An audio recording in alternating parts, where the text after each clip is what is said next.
அண்ணாக்கு லைட்டா ஊட்டி விடுங்கண்ணா ராஜண்ணாக்கு.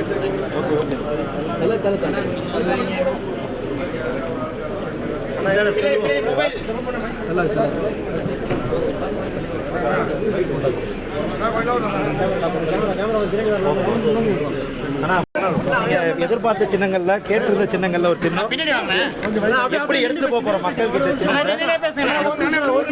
வேற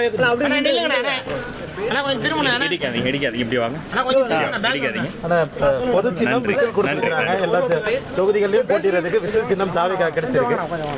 அதுதான் வெற்றி சின்னம். கண்டிப்பாக மிக மிக சந்தோஷம். மக்களிடம் எப்படி எடுத்துட்டு போக மக்களிடம் எங்க தலைவர் சொன்ன அடுத்த நிமிடமே அது மக்களிடம் போய் சேர்ந்து